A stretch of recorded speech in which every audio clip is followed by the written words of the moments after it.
Hey everybody, welcome to The Trench. My name is Christian, and I got a haircut. Today is my daughter's birthday.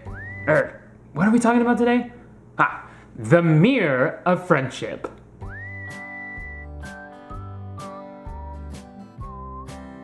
A few episodes back, we explored the theme of friendship and how it reveals to us something about the nature of God's love. This week, I want to look at how friendship actually shows us something about ourselves. I've got a little group of friends that I see a couple times a month. We gather together just to hang out and catch up, and if necessary, to work through some things. There's a great proverbial saying, "Show me a man's friends, and I'll show you his character." I like this. It speaks to the reality that our friends' hearts often reflect our own hearts. So, in a way, our friends act as mirrors. Fortunately, the friends I have are amazing men. They all really love the Lord, and they're all really good to their wives, and they're good fathers. So, if friendship is a mirror, then I look good. I mean, really good. Hey everyone! Come and see how good I look! But really, I'm not trying to say that simply because I have really awesome friends, I too must be awesome. What I'm saying is that by surrounding myself with awesome people, I stand a better chance at becoming awesome myself. By being friends with these guys, I see the possibility of who I can become down the road. I see a very desirable image for my future. But just because that image is desirable, it doesn't mean that I've already arrived at being that kind of man. A man who, like my friends, is deeply in love with the Lord and his family. So, as much as my friends may act as a mirror for the possibly awesome future me, the reality is that mirrors don't just show us really great things about ourselves. They show us the truth about ourselves. Now, when I look in the mirror, I don't just see a ruggedly handsome dude, but rather, I see a guy who's starting to gray, who's got some wrinkles on his forehead and a little bit of a unibrow thing going on. In the same way, our friends help us see the imperfections on our souls.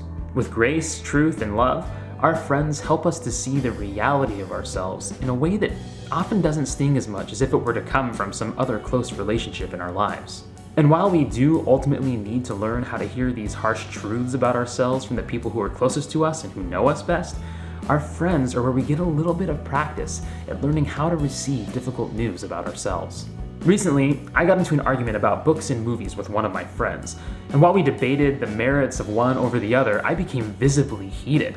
At the end of the argument, another one of my friends said to me, "Wow, you smelt blood and you went for it."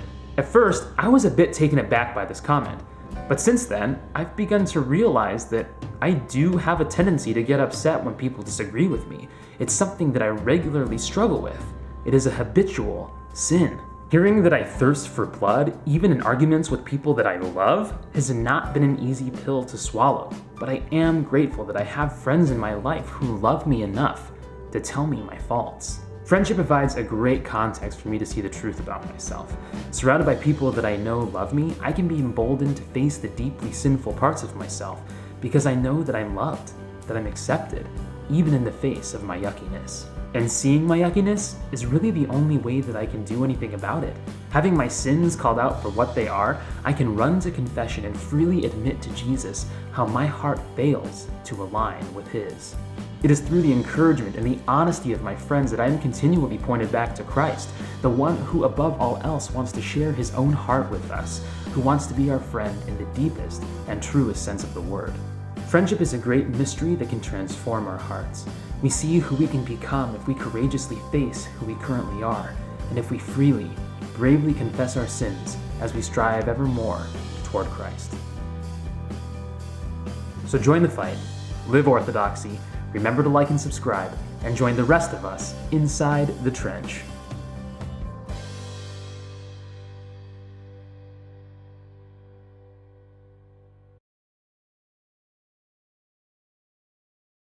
I don't know. It's just it's crazy. Like it happens. You just get older. And I know probably a lot of you would think like, oh no, he's got all that dark hair. He's not going gray. There's some gray in there. And there's it's all over in here too. You can't really see it very well right now, but trust me, it's there. If I don't have my hair, then what do I have?